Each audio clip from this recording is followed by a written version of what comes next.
Morning friends, આપણે હવે જોશું પૂર્ણ વર્તમાન કાળ. અત્યાર સુધી આપણે સ્ટાન્ડર્ડ 7 અને 8 બંનેમાં કોમન ટેન્સ જોયા. સાદો વર્તમાન કાળ, સાદો ભૂતકાળ, સાદો ભવિષ્યકાળ, ચાલુ વર્તમાન કાળ અને ચાલુ ભૂતકાળ. એ બધા ટેન્સ, 5 ટેન્સ એ કોમન 7 અને 8 માટે કોમન હતા. હવે આપણે જોશું ધ પ્રેઝન્ટ પરફેક્ટ ટેન્સ. એ ફક્ત સ્ટાન્ડર્ડ 8 માટે જ છે, પૂર્ણ વર્તમાન કાળ. તો એમાં જોશું, વ્યક્તિએ ભૂતકાળમાં પૂર્ણ કરેલી કોઈ પણ ક્રિયાની અસર હાલ વર્તમાનમાં પણ ચાલુ છે તેવું દર્શાવતા કાળને કયો કાળ કહેવાય? તો કે પૂર્ણ વર્તમાન કાળ. કે ભૂતકાળમાં કોઈ પણ ક્રિયા કરી નાખી છે પણ હજી એની અસર ચાલુ છે, એને કયો કાળ કહેવાય? પૂર્ણ વર્તમાન કાળ.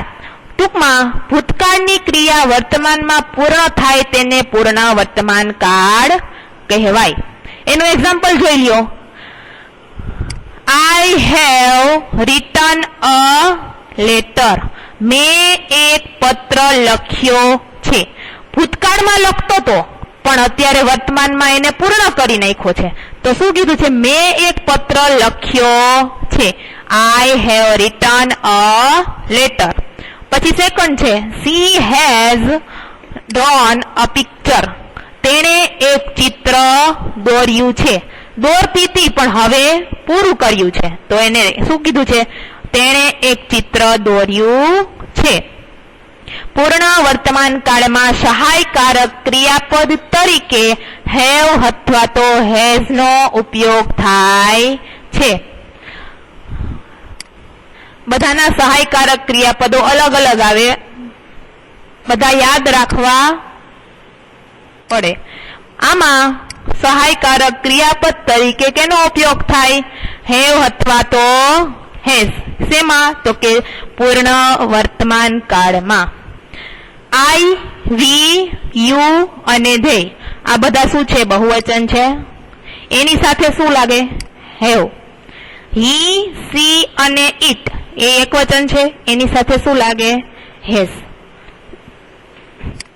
પછી જે પૂર્ણ વર્તમાન કાળમાં ક્રિયાપદનું આ ખાસ સમજવા જેવું છે. જો કાળ સમજવો હોય તો, કાળને ઓળખવો હોય તો આ ખાસ સમજવા જેવું છે. પૂર્ણ વર્તમાન કાળમાં ક્રિયાપદનું V3 એટલે કે ક્રિયાપદનું કયું રૂપ? ત્રીજું રૂપ. પહેલું રૂપ એટલે મૂળ ક્રિયાપદ V1, પછી બીજું રૂપ એટલે V2, પછી ત્રીજું રૂપ એટલે બીજું રૂપ એટલે V2 એટલે કે ભૂતકાળનું રૂપ. ઈડી ડી એવું મૂકતા એ ભૂતકાળનું રૂપ. અને ત્રીજું રૂપ V3 એટલે કે ભૂત કૃદંત. શું કહેવાય એને? ભૂત કૃદંત. એ ક્રિયાપદનું ત્રીજું રૂપ કહેવાય છે. એની વાક્ય રચના જોઈ લઈએ. સ્ટ્રક્ચર. પોઝિટિવ સેન્ટેન્સ એટલે કે હકાર વાક્ય રચના. વાક્ય રચના તો બધા જ કાળ જેવી જ છે, પણ સહાયકારક ક્રિયાપદ અને ક્રિયાપદનું આમાં V3 એટલે કે ભૂત કૃદંત લેવામાં આવે છે. પહેલા તો કર્તા, તમને ખબર જ છે કે સબ્જેક્ટ એટલે કર્તા પ્લસ હેવ હેઝ. અહીંયા સહાયકારક ક્રિયાપદ મેં પહેલા આગળ કીધેલું કે પૂર્ણ વર્તમાન કાળના સહાયકારક ક્રિયાપદમાં હેવ અથવા તો હેઝ નો ઉપયોગ થાય છે. Plus V3. એ ખાસ ધ્યાનમાં રાખવું કે આમાં ભૂત કૃદંતનો ઉપયોગ થાય છે. એ પૂર્ણ વર્તમાન કાળ કહેવાય. પ્લસ ઓબ્જેક્ટ, કર્મ અને લાસ્ટમાં અધર વર્ડ્સ. એનું એક્ઝામ્પલ જોઈ લઈએ. Ramu has broken a glass. આ બ્રોકન છે એ V3 છે. એનો V1 શું હશે? તો કે બ્રેક એટલે તોડવું. પછી આ એનું શું થયું? V3. રામુએ એક ગ્લાસ તોડ્યો છે. પછી છે we have von the match. One શું છે? એ V3 છે. એનું મૂળ ક્રિયાપદ શું હતું? વી નતું, પણ પૂર્ણ વર્તમાન કાળમાં એનું શું કરવાનું છે તો કે V3 we have von the match, અમે મેચ જીતી ગયા છીએ. પછી છે નેગેટિવ સેન્ટેન્સ એટલે કે નકાર વાક્ય. નેગેટિવ એટલે નકારી, તો તમને બધાને ખબર છે કે સહાયકારક ક્રિયાપદ પછી જ નોટ મૂકવામાં આવે. સબ્જેક્ટ એટલે કે કર્તા, પછી હેવ હેઝ એટલે સહાયકારક ક્રિયાપદ, પછી નોટ મૂકતા એ નોટ, પછી V3 ક્રિયાપદનું ભૂતકૃદંત, પછી કર્મ અને લાસ્ટમાં અધર વર્ડ્સ. એનું એક્ઝામ્પલ જોઈ લઈએ. વી હેવ નોટ ફ્લોન કાઇટ્સ, અમે પતંગ ઉડાવી નથી. ફ્લોન એ શું છે? V3 છે, પણ કેનું તો કે ફ્લાયનું. ફ્લાય એટલે ઉડવું. પછી છે Rohit has not cut the cake, રોહિતે કેક કાપી નથી. આ કટ એમનેમ શું કામ? કટ નું કટ જ કેમ? V3 કટ ને V1 કટ, કારણ કે એ નિયમિત ક્રિયાપદો છે જેના રૂપો બદલતા નથી. પછી છે ઇન્ટ્રોગેટિવ સેન્ટેન્સ એટલે કે પ્રશ્નાર્થ વાક્ય. તમને બધાને ખબર છે પ્રશ્નાર્થ વાક્યમાં પ્રશ્નાર્થ વાક્ય પૂરું થાય એટલે ક્વેશ્ચન માર્ક કરવાનો આવે. પ્રશ્નાર્થ વાક્યમાં સહાયકારક ક્રિયાપદ પહેલા આવી જાય અને પછી કર્તા. તો જો હેવ હેઝ એટલે કે સહાયકારક ક્રિયાપદ પ્લસ સબ્જેક્ટ એટલે કે કર્તા પ્લસ ક્રિયાપદનું ભૂતકૃદંત એટલે V3 plus object plus other word અને લાસ્ટમાં ક્વેશ્ચન માર્ક. એક્ઝામ્પલ જોઈ લઈએ. Has Ruby drawn a tree, રૂબીએ કોઈ વૃક્ષ દોર્યું છે. ડ્રોન એ શું છે? V3 કેનું તો કે ડ્રો, દોરવું. ડ્રો એટલે દોરવું, પણ એનું V3 અહીંયા ભૂતકૃદંત લેવાનું છે એટલે એનું શું થાય? ડ્રોવન. પછી have Megha and Raj return a letter to there uncle, શું કે છે? મેઘા અને રાજે તેમના કાકાને પત્ર લખ્યો છે. આ ક્રિયાપદ કયું છે? રિટર્ન.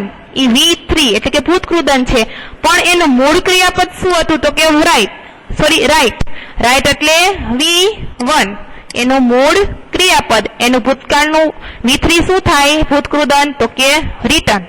મેઘા અને રાજે તેમના કાકાને પત્ર લખ્યો છે. એના અધર વર્ડ શું છે? પૂર્ણ વર્તમાન કાળના અધર વર્ડ જોઈ લઈએ તો કે જસ્ટ નાઉ એટલે કે હમણાં જ, ઓલરેડી એટલે કે પહેલેથી જ, રિસેન્ટલી એટલે કે હમણાં અથવા તો તાજેતરમાં, નેવર એટલે ક્યારેય, એવર એટલે પણ ક્યારેય, અને એટ એટલે હજુ સુધી, ક્રિયા ચાલુ છે એ. પછી જોઈ લઈએ પૂર્ણ વર્તમાન કાળના WH ક્વેશ્ચન, જે બધા જ કાળમાં તમે જોયા. આમાં પણ જોઈ લઈએ WH ક્વેશ્ચન એટલે કે હુ, વોટ, વેર અને વેન. હુ એટલે કોણ? વત્સલ હેઝ ગોન ટુ ભાવનગર. કોણ ભાવનગર જાય છે તો કે વત્સલ. તો વત્સલની જગ્યાએ શું લખવાનું તો કે હુ વ્યક્તિ છે. બાકીનું સેન્ટેન્સ એમનેમ, who has gone to Bhavnagar. પછી સેકન્ડ છે Sanjay and Manan have caught the thieves. સંજયે અને મનને, થીવ્સ એટલે ચોર, ચોરોને પકડ્યા છે. કોટ ઈ શું છે? V3 એનું V1 શું થાય એટલે કે ભૂતકાળ વર્તમાન મૂળ ક્રિયાપદ શું થાય તો કે કેચ. સંજયે અને મનને ચોરોને પકડ્યા છે. કોણે પકડ્યા છે તો કે સંજય અને મનને. એની જગ્યાએ શું મૂકવાનું તો કે who have caught the thieves. ચોરોને કોણે પકડ્યા છે. પછી સેકન્ડ વોટ એટલે શું? વોટ એટલે શું એટલે કે વસ્તુ. અહીંયા વસ્તુનો what. The servant has broken the glass. આ બ્રોકન શું છે? V3 એટલે કે ભૂતકૃદંત છે, પણ એનું બ્રોકન નું V1 એટલે કે મૂળ ક્રિયાપદ શું થાય તો કે બ્રેક એટલે તોડવું. The servant has broken the glass. નોકરે ગ્લાસ તોડ્યો છે. નોકરે શું તોડ્યું છે? તો કે ધ ગ્લાસ. એની જગ્યાએ વોટ મૂકી શકો તો લખવાનું what has the servant broken. નોકરે શું તોડ્યું છે? તો આન્સરમાં તમે શું લખી શકો? રિપીટ તો કે ધ ગ્લાસ. પછી છે second, Sanjay has thrown the stone at the dog. સંજયે એ કૂતરા પર પથ્થરનો ઘા કર્યો છે. થ્રોન એટલે ઘા કરવો અથવા તો ફેંકવું. થ્રોન ઈ શું છે? V3. પણ એનું V1 શું થાય? તો કે થ્રો એટલે ફેંકવું. What has Sanjay thrown at the dog. સંજયે કૂતરા ઉપર શું ફેંક્યું છે? તો કે ધ પથ્થર એટલે સોરી ધ સ્ટોન એક પથ્થર. પછી છે વેર. વેર એટલે ક્યાં? કોઈ પણ જગ્યા. The children have gone to school. બાળકો સ્કૂલે જાય છે. ક્યાં જાય છે? તો કે સ્કૂલે. પણ આ ગોન શું છે? V3 છે. એનું V1 શું થાય? તો કે ગો. એનું ભૂતકૃત અહીંયા લેવાનું છે તો એનું શું થયું? Gone. Where have the children gone. બાળકો ક્યાં જાય છે? તો કે to the school. Nilay has forgotten his book at home. નિલય તેની બુક ઘરે ભૂલી ગયો છે. ક્યાં ભૂલી ગયો છે? વેર એટલે ક્યાં કીધું? નિલય એની બુક ક્યાં ભૂલી ગયો છે? તો કે એટ હોમ. એની જગ્યાએ તમે શું મૂકી શકો? વેર મૂકી શકો. તો અહીંયા શું છે? આ ફોરગોટન એટલે V3. પણ એનું V1 શું થાય? તો કે ફોરગોટ એટલે ભૂલવું. Where has Nilay forgotten his book. Nilay એની બુક ક્યાં ભૂલી ગયો છે? તો કે એટ હોમ એની ઘરે. પછી ફોર્થ છે વેન. વેન એટલે ક્યારે? Mother has backed a cake in the morning. શું કે છે? મમ્મીએ કેક ક્યારે શેકી? બેક એટલે શેકવું. ક્યારે શેકી? તો કે ઇન ધ મોર્નિંગ. ક્યારે? વેન આવ્યું તેની જગ્યાએ શું મૂકવાનું? When. When has mother bake a cake. પછી સેકન્ડ છે they have written a letter last week. તેઓએ ગયા અઠવાડિયે પત્ર લખ્યો છે. રિટન છે આ V3 છે. એનું મૂળ ક્રિયાપદ એટલે કે V1 શું થાય? તો કે રાઈટ. તો ક્યારે લખ્યો છે? તો કે લાસ્ટ વીક ગયા અઠવાડિયે.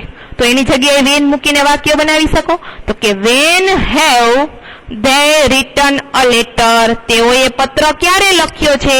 તો આન્સરમાં તમે રિપીટ શું કરી શકો? લાસ્ટ વીક ગયા અઠવાડિયે. અહીંયા આપણો પૂર્ણ વર્તમાન કાળ પૂર્ણ થાય છે. Thank you.